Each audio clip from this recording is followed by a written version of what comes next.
Hey everyone, and welcome to a very special show where I'll be interviewing Joseph Mallozzi, producer and writer on Stargate SG-1, Atlantis, Universe, amongst other things. And to expand on that, Mr. Mallozzi has produced a total of 287 Stargate episodes and written 80 of them. First of all, Mr. Mallozzi, thank you very much for being here today. It's an honor to speak to such a prolific writer of my absolute favorite TV show. So welcome, sir. Thank you. 80, really? That much? That's what IMDb off the top of my says. head, I know I did, Paul and I, my former writing partner, wrote at least 60, but 80, wow. That's a lot of episodes. Yeah, I counted them. So first of all, I would like to ask you this. What did the role of producer really entail while working on Stargate? The word producer seems to have suffered some inflation as of late, as you probably or may or not know. Late. Well, I mean, I typically make the example of Star Trek Discovery, which has 21 producers in just the intro scene. So it seems to be some inflation going on there. I joke as of late because, I feel as though that's always been the case.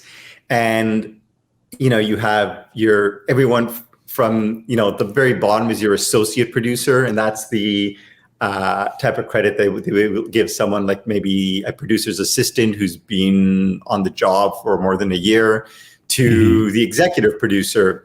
And the top of the heap for executive producers are showrunners. And there's everything in between. When we first joined SG-1 during its fourth season, Paul and I joined as co-producers. And then I think over the course of the first season, we moved up to producers. And as we gained the trust of Brad and Robert, who were the co-showrunners, we were given more to do. We became supervising producers, and that we ended up running our own episodes. And ultimately, from there was co-exec and then to executive producers. But even so, when you look at the credits and you see executive producers, it doesn't necessarily mean they're not all equal. Some of the times executive producers can be people who help finance a show. They can be people who, have some sort of connection in helping to put the show together or getting the show sold. Or, in the ideal scenarios, they're actually hands-on making the show. Right. So could you perhaps just take us through a typical day or typical week as a producer? What would you do?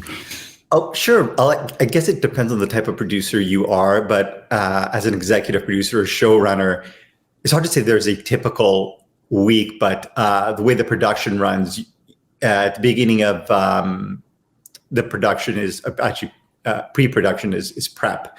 And you get, let's say, a show greenlit, you assemble a writer's room, and over the course of that writer's room, you break your first season or as much of your first season as possible. You assign scripts to the writers, they go off to write.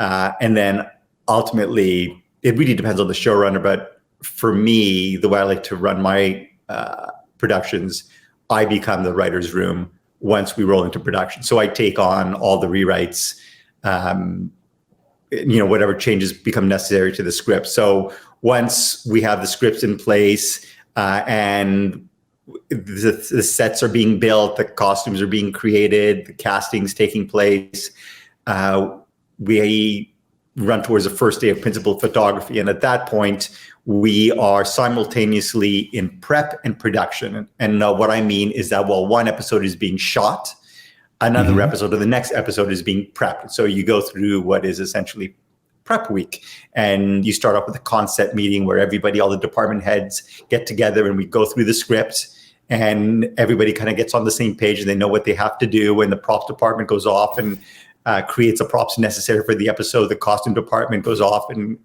creates the wardrobe necessary for the episode. The casting agent goes off and looks to audition for guest stars in the episode. And then as we get closer to the end of prep week, we start signing off on concept art, on props, on casting. And then can we just start the process over again as sort of, prep week ends, production begins on the second episode, and then prep begins on the third. So as a showrunner, I tend to be kind of more hands-on involved in prepping all the episodes. So, you would think that as an executive producer, you would be on set a lot. But the reality is, again, depending on what type of showrunner you are, that you're more often than not getting ready for the next episode, rewriting scripts or going on scouts, checking out locations, watching audition tapes, while someone, I have a dedicated on-set producer, Ivan Bartok, who I've worked with since Stargate. He's fantastic. He's a guy who has great story sense. He's, background in directing, but he kind of, he sits in he's sat in on concept meetings. He's in the writer's room with me. So he knows what I need more than anything. He knows that, for instance, if I have a specific scene or shot selection in my head, he'll make sure the director gets what I need on the day, so that when I'm in editing, I have it there. Right. Yeah. It sounds like there's so many moving parts. I have no idea how you keep it all in your head when you're. Well, actually, the good showrunners don't really need to, not necessarily keep it in your head, but have to micromanage, because I think one of the strengths of a great showrunner is the ability to hire talented people and then step back and trust them to do their job. So, I've been very lucky in that respect, and we were very lucky on Stargate. To be honest, Paul and I joined in SG1's fourth season. At that point, they had kind of worked out the bugs, so it was actually very easy to kind of step in and kind of flourish in that kind of atmosphere. And I had to kind of build that on Dark Matter, but it wasn't really that difficult. You just got to be able to trust the people you're working with. Yeah, it sounds like a typical good leadership type of situation. Yeah. So how did you land the job in the first place, like in season 4? Paul and I shared an agent with Robert Cooper, who was an executive producer at the time. Mm-hmm. And they'd been apparently looking for writers and hadn't had much luck. And it's a problem that we had over the course of the series or the franchise run, simply because the show is so mythologically rich, it can really be daunting. And, the classic example of whenever someone would come in to pitch a story, it was either a story we'd already done, a story we were in the process of doing, or a story that had already been done on Star Trek. Right. So it was very challenging finding new writers. And we were just lucky that we happened to pitch, I think we ended up pitching 3 or 4 stories, and they ended up buying 2 of them. The first one was an episode called Scorched Earth for the show's 4th season. And they liked the idea of the, I think the working title was Whose Planet Is It Anyway? This idea of 2 civilizations fighting over a planet.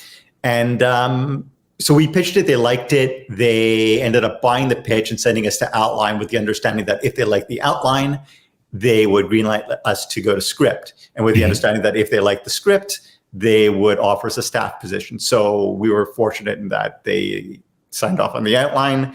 We did a pretty good job on the script, which, the first draft, just in hindsight, was very different. It had kind of a darker ending, which I kind of preferred, but can you tell me about that? Yeah, at the time, who was it? Lotan, who's the caretaker of the Gadmir ship. He is convinced by Daniel ultimately that the only one species can survive, and at the end of the episode, Lotan essentially shuts everything down and ends the Gadmir race, and it's a very kind of a bittersweet moment. In kind of retrospect, the ending of our first episode of Stargate was the type of, I guess, narrative progression that I kind of bump on all the time. And I sort of harp on it, and it's called the 3 C's. I mention all the time: coincidence, conveniences, and contrivances. You create a situation where really there is no easy out. And then at the end of the episode, you just happen to find a solution. either through, a convenience, contrivance, or a coincidence. And, looking back, that's what happened in that episode. I kind of preferred the original version. On the other hand, our second episode, Window of Opportunity, was a very dark premise, very unlike the premise we pitched. It was SG-1 visiting a planet facing a extinction level. My God, I can't speak tonight. Extinction level event. Right. And so they were facing Armageddon, but they were essentially using the time loop to go back in time every 24 hours to give themselves time to perfect a solution to the problem. And so it was very dark. And then Robert Cooper started to give us notes and was like, well, why don't we do this? And he kind of leaned into the humor more. And ultimately I just said, we're just doing Groundhog Day. And he was like, yeah, do that. And that one in retrospect is one that that was very different from the one, from the idea we pitched, but I thought it was infinitely better. And I think the fans agree. Window of Opportunity ends up being cited as one of the top 3 fan favorite episodes over the course of the franchise's, was that 350 episode run? Right, for sure. It is actually, as a matter of fact, my favorite episode of Stargate, for sure. It is just brilliant and so much fun. Yeah, and at the time we kind of objected. Initially, I thought, well, it's too much like Groundhog Day. But what really makes it special is, it's Groundhog Day, but it's our characters, and that's what makes it very interesting. And our characters react to these situations. So since then, I've done a fair number of time loop episodes. In fact, I did one for Dark Matter, my show for Netflix, the 3rd season episode that also turned out to be a fan favorite. And it's just kind of funny how that works out, that the fans know. At this point, sci-fi fans are savvy enough that they don't know the rules. So, when I set out to write that one, I watched, I think, 24 episodes of time loop episodes that other shows had done, from Star Trek to Supernatural to, I think, Xena, Warrior Princess. And I distilled the formula and looked for ways to kind of undermine expectation, because that's kind of always fun, because sci-fi fans are so savvy and it's so rare that you can surprise them. So, anytime you can pull the rug out from underneath them, that's always a big score. Yeah, that episode just lends itself to comedy so well. So how did you get started in the business? I actually, I've always wanted to write. And, my mother always said, well, writing is something that people do as a hobby. You don't make a living writing. So maybe become a journalist and you can write, and then you can write short stories on the side. And I remember I wrote a terrible novel that my former writing partner read and said, this is a terrible novel, but it would make a great script. And so I learned the script writing format, and I transformed that terrible novel into an equally terrible script. But I got a sense of how to do it, and I became interested in it. And so I ended up sending out my resume to like 100 film studios, production companies, to get my foot in the door as a script reader. Maybe 10 responded. One basically said, look, we're not looking for writers, but if you're interested in pitching for one of our shows, let us know, and we'll send you the show Bible. And it was an animated series, and it was The Busy World of Richard Scarry. It was this, kind of preschool animated series. And I pitched, and they bought my first, one of my first pitches, and I wrote an episode, and then I wrote more episodes, and then I ended up writing a fair amount of animation and moving from writer to story editor to development executive in animation. Then I made the move to teen sitcom. I did a series called Student Bodies with my then writing partner. Then we did a couple of 1-hour action adventure series, and then ended up on Stargate fairly quickly. And at the time we landed on SG-1's 4th season, and they were looking at wrapping things up after season 5, and that was the understanding. We would stick around for 2 seasons, and then we'd all go our separate ways. And then I remember walking into Brad's office, and one day he was like, what do you think about season 6? And it turned out the Sci-Fi had an interest in the show. So we're like, sure. So we'll do a 6th and final season for Sci-Fi. And then it was, this is interesting. They want a season 7. And then, every year we thought that was it. We would get picked up until season 10. That was a year that, I changed my mind, and I thought, you know what? chances are good we'll be back for season 11. And that was the year we got canceled. Although we were almost saved by Apple. Really? Actually, they reached out to us about having an SG1 season 11 exclusive for Apple. But unfortunately, the way the deal with Sci-Fi was structured, we were not allowed to pursue that, or more to the point, Sci-Fi did not allow us to pursue it. So sadly, SG1 ended with its 10th season. Yeah, that's a shame. Wow. So I speaking of writing, I just have to ask you this: when you write technobabble, how do you do that? Is that like some other guy who comes in, or no? I mean, I like to say sort of Wikipedia is your friend, Google is your friend, but it is to a certain point. I mean, I've read enough science fiction that I think I know the basics, and then knowing the basics, I know where to look. And then, knowing where to look, I will do like a deep dive and then just, again, distill everything down to hopefully a comprehensible, entertaining, expository bit of dialogue. And then, it also depends. I mean, on Universe, author John Scalzi joined us as a creative consultant. I was always a huge fan of his work, and so was Brad Wright. And we ended up offering him a consulting gig, and he ended up reading all the scripts and weighing in on on elements, story elements, and also some of the sci-fi elements as well. Right. So you joined in season 4. Now that's a very interesting season because it seems like the tone of the show shifted towards comedy that season. So I hear. Which I enjoyed immensely. Was that like a conscious decision among the writers and producers, or how did that happen? It's funny because you're the second person to mention it this week, and I mean, to be honest with you, Stargate was not a show that I'd watched prior to landing on the series, simply because I watched one episode. It was Emancipation, which I think everyone agreed was like the worst episode the franchise ever produced. No, there were a couple of other ones.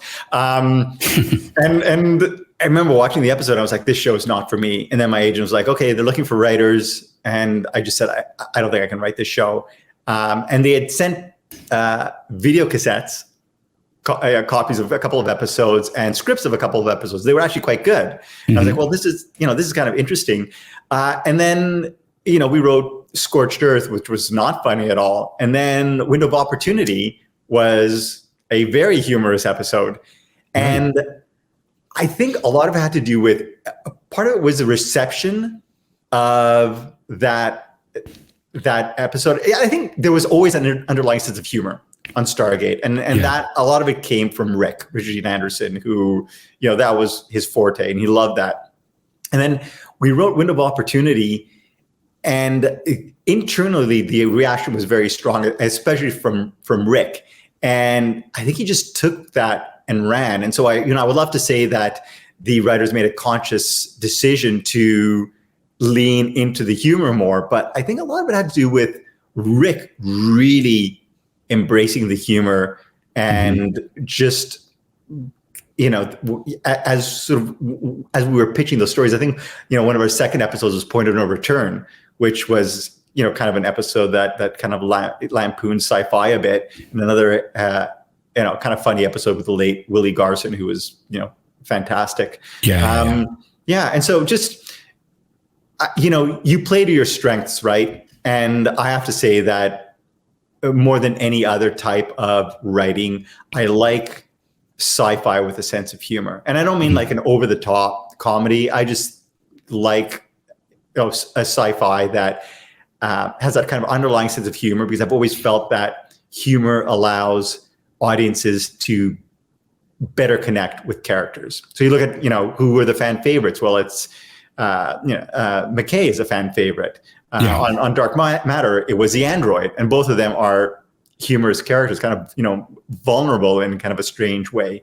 So, I mean, that always appealed to me, and I think it appealed to the other writers as well, and it appealed to Rick. So that's the direction we went in season 4. And it's not to say, the show turned into a comedy, but we certainly injected more humor into the episodes and the dialogue.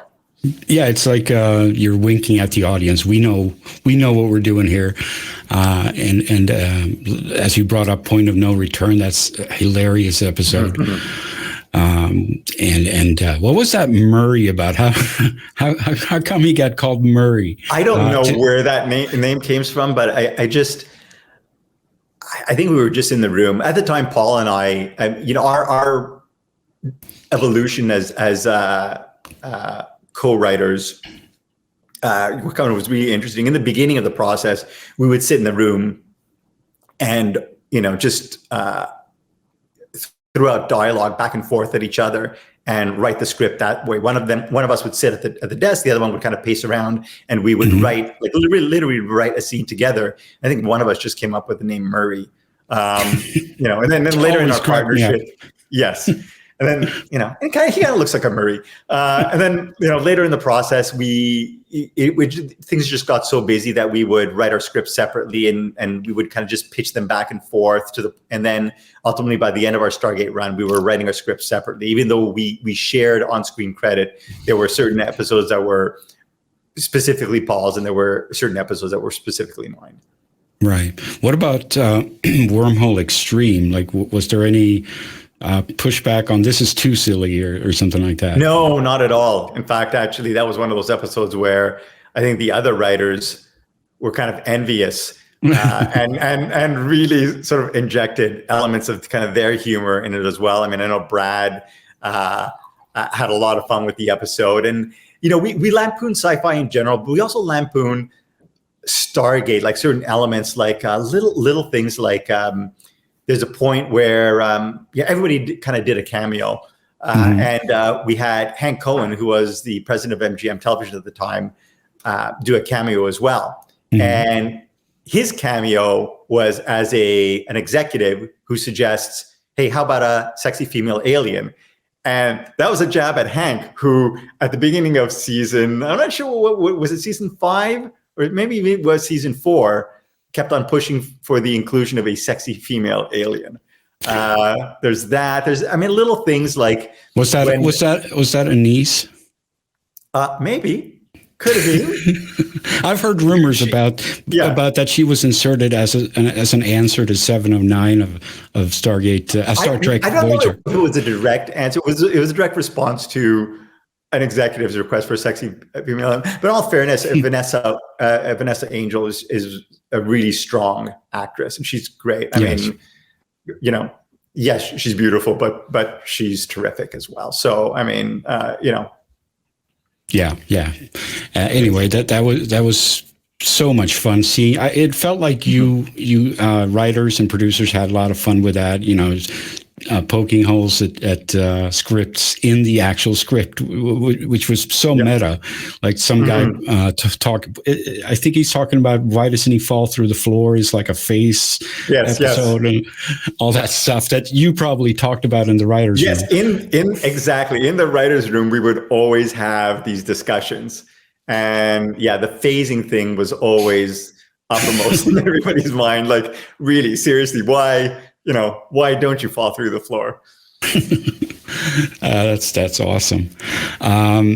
So I'd like to ask you, which of the episodes of SG-1 that you wrote is your favorite? And if you have multiple episodes or Atlantis episodes or whatever, all the better. I'm just trying to think for each one. For SG-1, I think it was Ripple Effect.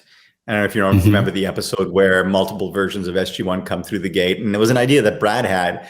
And, he just had the idea of all these multiple versions, why and how they came through the gate. We don't really know. I liked it because it was just kind of fun to be able to tap into different versions, to bring back a long lost characters like Dr. Frasier and Martouf. And also, I just remember writing it. This one, like I mentioned, it was later in our Stargate run. Paul and I would write our script separately, and this one was mine. And I remember the point in the episode where SG-1 is locked up, and they need to turn the tables on their alternate selves. And Right. usually what we do is we'll sit in the writer's room and we'll break the story, meaning, we'll decide what happens in every scene of every episode, how every act ends. And I remember when we wrote when we beat out the story, we couldn't come up with the twist. How do they get out of the room? And so I said, you know what? I'm just going to find it in the outline. I just got frustrated. I'm like, we're spinning our wheels. I'm just going to find it in the outline. And so I wrote the outline and I didn't find it in the outline. I was like, oh, crap. Okay, I don't know. Mm-hmm. Hopefully I'll find it in the script. And I did find it in the script. And I forget what it was. I was basically, it was like, sort of like they kind of pull a fast one on the all team who basically turn the tables on them, but they knew that they would turn the tables on them. So they basically did like the double twist. Right. In any case, it was, I found it in the script, and it was one of those moments that just so revelatory. That happens sometimes when you write. Like sometimes you'll sit at your laptop and nothing will come to you for days. And then other times it just happens. Like the time loop episode I wrote for Dark Matter, I pretty much wrote in a day. And it was the exact same scenario where we couldn't find the story in the room. We went back and forth. I didn't have an outline because I don't, at the time, I just didn't have the time to write the outline. So I just sat down and started to write the script, and it just surprisingly came together. And it rarely happens, but when it does, it's incredibly satisfying. So for that reason, ripple effect, first and foremost for me for SG-1. For Atlantis, what was the name of the episodes? It started with an R, R-E, is it Revelations? It's the episode where we have three seemingly separate stories going on where Woolsey, the amazing Bob Picardo, love that guy.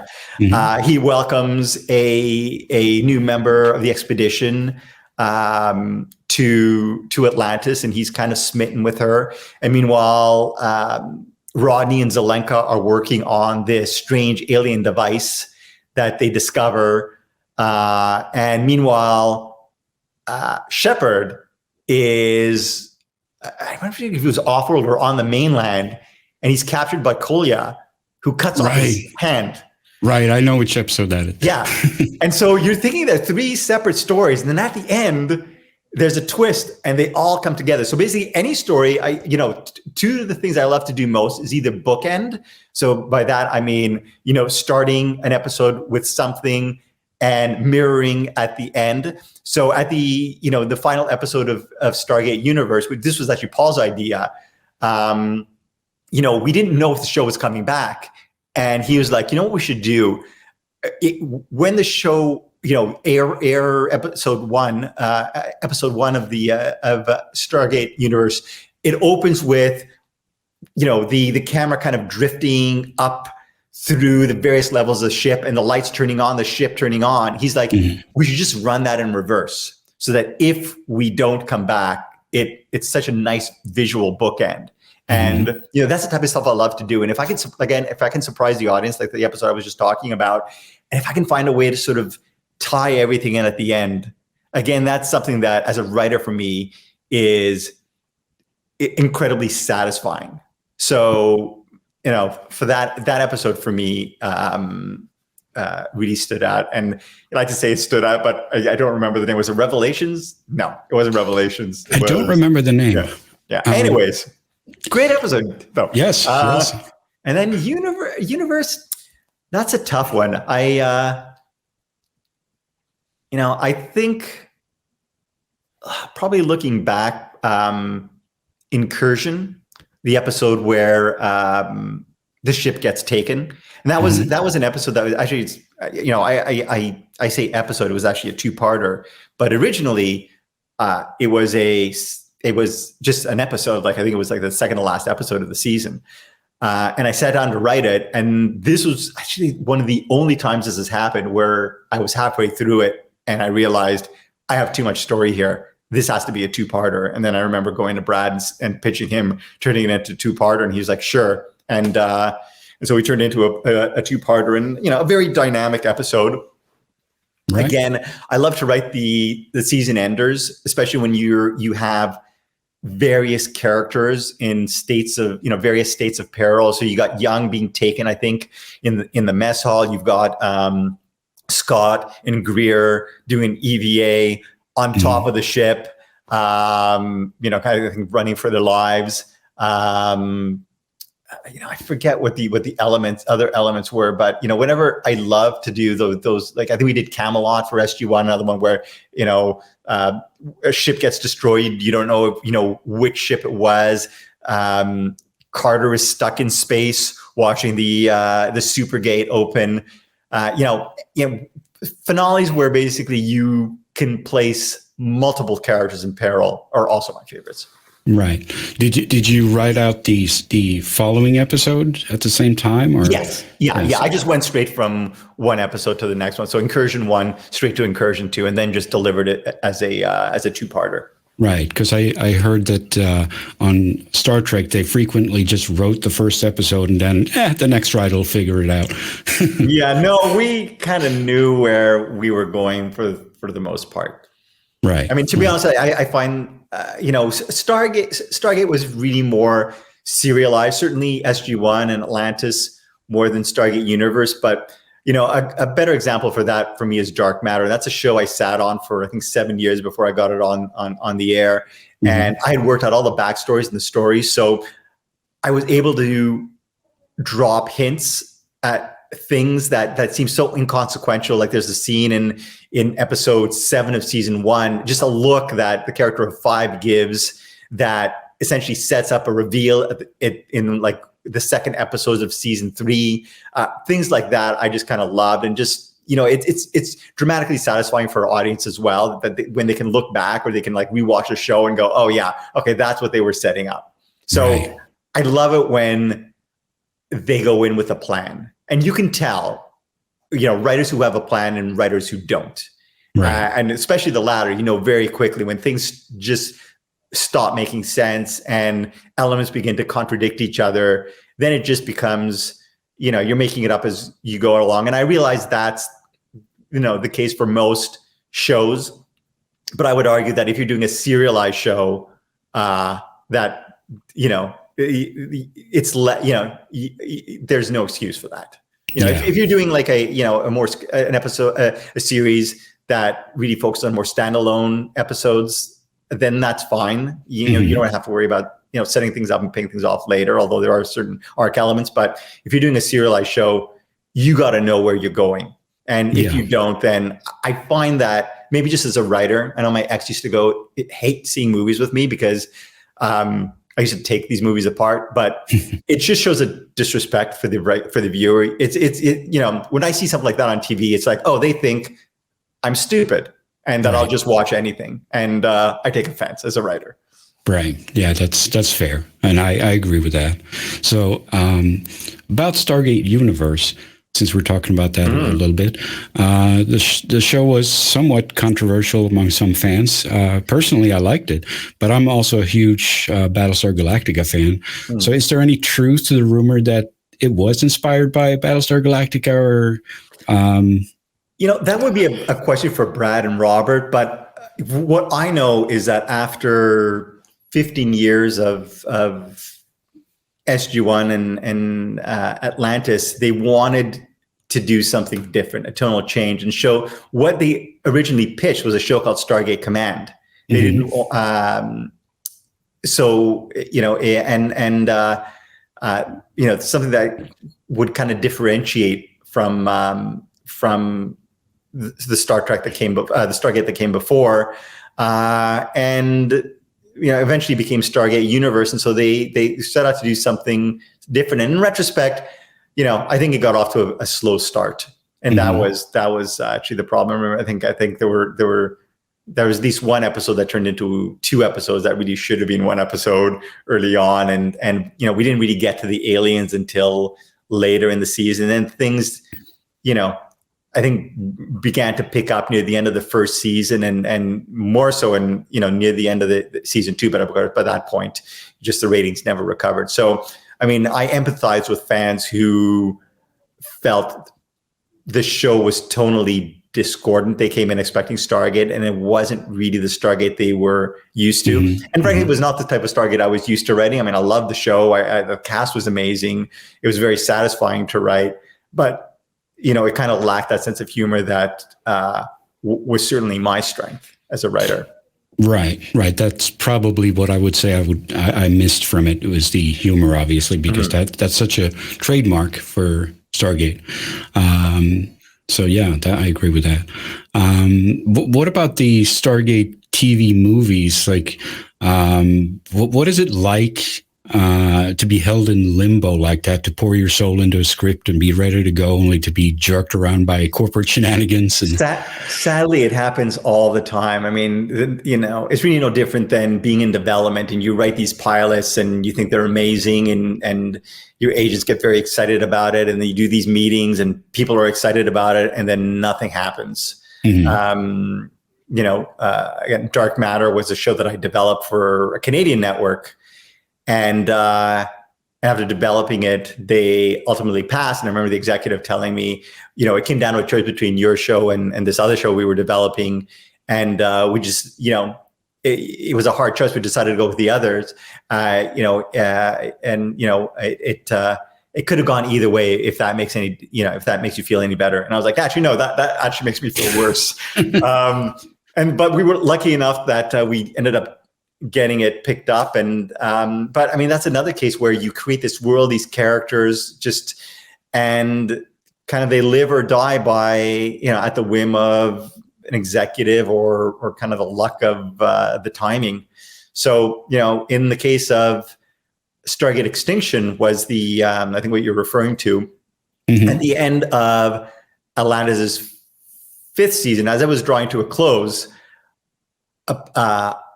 I think it was Rob suggested writing the Stargate Extinction feature, and he suggested, if the show gets picked up, that can be the opening 2-parter, and it's the return of Atlantis to the Pegasus galaxy. Right. And if it doesn't, then it can be a feature. And we're like, great, best of both worlds. We signed the deal. We wrote the pilot. They loved it, and then the bottom fell out of the DVD market, and it just became financially unviable. It just didn't make sense to proceed. And, it was frustrating. There was a whole bunch of frustration around that time. The fact that the Atlantis ratings were still pretty good. I was under the impression that SG-1 helped launch Atlantis by, essentially being its lead-in for a few seasons, that we would do the same thing with Universe for at least one season. But that didn't happen. I mean, we had kind of like ballpark ideas of the stories we wanted to tell, and then finding that we weren't doing another season was frankly annoying. And I know sort of fans were like, oh, they gave up on Atlantis to focus on Stargate Universe. But I can assure you, I very much wanted to focus on Stargate Atlantis season 6, and I had the plans. We had a plan already, and it didn't happen. We ended up collapsing the writers' room into one. Martin Garrow, who's done very well for himself since, ended up leaving. I think Alan McCullough, who's also done well for himself, ended up leaving, which is kind of sad. I love working with them both. And, like I said, it was tonally a very different show. Right. And Dark Matter, did you have that planned out for more seasons as well? And in fact, I went into, because I sat with the idea for 5 years, I had everything planned. So every season I approached as like an installment in a book series. So the first season was all about them trying to regain their memories. And the second season, again, I talk about bookmarks. The opening, the pilot episode, we established the fact that they're criminals. The finale, appropriate enough, because they're criminals, they end up captured and going off to prison. The second episode, the second season is about them trying to sort of do right and putting their past behind them and essentially become, good guys. And it blows up spectacularly in their faces, quite literally, with the destruction of the space station. And that kicks off this corporate war. And then season 3 was a corporate war, and this idea that one of their own, goes dark side and becomes a big bad for season 3. And then season 3 set up the alien incursion, which was going to be season 4, which would have then segued into the android rebellion, all of which we'd set up over the course of the first 3 seasons. Right. And, we ended up being canceled. I think we were the second most watched show on Sci-Fi at the time. So I kind of didn't get that. I got that, they didn't really own the show. But still the show did very well for them. And we were canceled, and I was a little annoyed. And I remember we reached out to Sci-Fi and requested maybe the opportunity to do a movie, and got no response whatsoever. And so I get it. Cancellations happen, but I was particularly irked with the way that cancellation went down. The fact that, we were doing quite well. We got canceled. The fact that they didn't even deign to respond to our request for, a wrap-up movie for the fans. The fact that our sister show, Killjoys, got a 2-season pickup, while we got 0. And just the fact that, I think I think no single individual has produced more episodes of television for the Sci-Fi Channel than I have. So, I assume that they would have at least gotten back to that, to that email for a request about it, like a movie. And when they never did, and just kind of the way they handled it kind of rubbed me the wrong way. So, it's funny because I think back and I was pretty annoyed. I was pretty vocal, and I maintain a fairly lively social media presence. And I remember being pretty vocal about it at the time. And at the time, my writing partner and I had split up, and so he was with another agency, and he ended up taking a meeting with the guy who canceled our show. And I felt for him, like, I don't know if you watch The Sopranos, but there's that scene where in an episode where Paulie and Chris end up thinking they killed this Russian mobster, and he gets away. And meanwhile, Tony's going off to meet his boss. I had to sit down with his boss. He's like, I could be walking into a buzzsaw here. That's how I felt for my writing partner going into that meeting. And he's like, it's funny because I sat down and the guy who, the executive just kind of looked at me. And the first thing he said to me was, your writing partner likes to tweet. Eh? And I don't know. I think the meeting went downhill from there. But yeah, it is what it is. Yeah. It's sad. I mean, it's kind of like J. Michael Straczynski would had his Babylon 5 canceled after 3 seasons, and he had it all planned out as well. So that's sad. Yeah, sad. And I remember actually when he was. He had I think shortly after the cancellation, he had a panel right before Stargate. And I remember coming in, early because I was waiting for the Stargate panel, and his was finishing up, and he was just tearing into MGM. And remember the vice president of MGM being not very happy. I think he was sitting on the panel at the time too. That's great. So in season 9 of SG1, you took another turn, and you, I don't know if it was you, but the writing team came up with the Ori. How did that creation come about? Like, was there always like a command from on high that SG1 must always fight false gods? No. In fact, actually, sorry, I think my stories mixed up. But I think this one was with the idea for Stargate Command. They wanted to do a different series. But this one, I think the idea for the Ori came from Robert Cooper. So you should ask him about his inspirations for the Ori. But I think the feeling was we had done the Goa'uld for so long.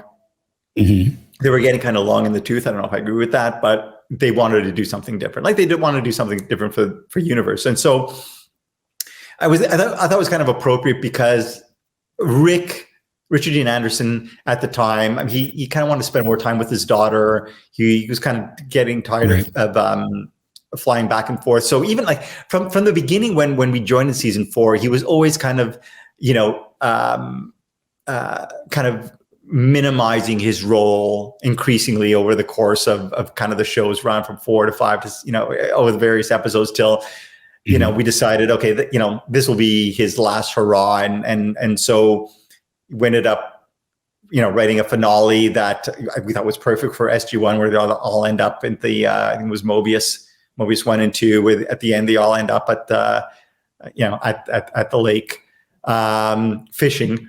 And then we brought Ben Browder and eventually Claudia Black on. And, I look back at, I like the Goa'uld. Certain writers had their strengths and weaknesses, and certain things they liked, to write, certain elements they didn't.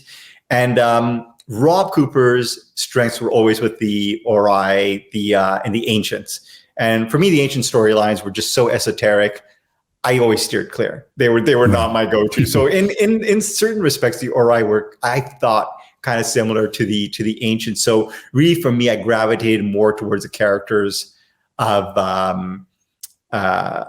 Cameron, Mitchell, and Vala. And so, just because Val is such a humorous character, so I look back at some of the episodes I wrote, and the ones that I sort of loved the most were those kind of Vala fun episodes. Right. All right. So I think we'll just do one more question and then call it a day. Sure. Yeah. And that would just be a question about what are your plans for the future? Are you working on anything exciting? I am. And it goes back to what we said earlier about the fact that you pour your heart and soul into creating these characters in these worlds, and then you never know if they'll see the light of day. And so I think last count, I'm working on, 8 different projects. Sci-fi, horror. I've got this android murder mystery because I'm a big fan of androids in general. I've got this sci-fi K-pop mashup. I got a comic book adaptation. I've got an adaptation of a fantasy series called the Powder Mage Trilogy, which we're going out with. I've got a small town horror thriller. I've got another thriller that I was approached to showrun that I'm in discussions with, and a couple of other sci-fi projects and an action adventure series. So, I mean, I say 8, and maybe it's closer to 10, but it's all out there. But as was the case with Dark Matter specifically, you never know what's going to land. I mean, before Dark Matter was greenlit, we had developed another show, and at the time, the network had said, they were passing on Dark Matter, so we thought Dark Matter was dead, and this other show was going to go. So we were getting ready to roll into production on that other show, and then within the course of 24 hours, that show died, and Dark Matter got picked up. So you never know what's going to go, if anything is going to go. I mean, maybe the last thing I ever do, of any substance is this podcast with you. Do you feel this is the best? It's all downhill from here. I feel. Well, let's hope not. Do you feel it's like easier or harder to get things picked up now that everything's in streaming? And you would think it would be easier because there are more homes. But it's actually been harder just for various reasons that I sort of won't go into. But it's been kind of tough. But at the end of the day, I was very lucky with Stargate. I was on that show for 12 years. I was very lucky with Dark Matter. I did for 3 years. Then I did other productions as well, which kind of weren't mine. So it was a fun experience, but they're not as close to my heart as Stargate and Dark Matter. And just kind of hoping that eventually I end up out in space again, because my heart is in the far future space realm. So that's great to hear, because there's nothing that compares to your writing on Stargate. So I hope you get another project going, and just have another humorous space adventure. That'd be awesome. That would be awesome. Yeah. So I'd like to just say thank you for showing up, and thank you for giving us all these great adventures. Well, thanks for having me. Let's do this again sooner than later. We will do that. Thank you. And that's it, everyone. Thank you very much for watching, and I'll see you next time.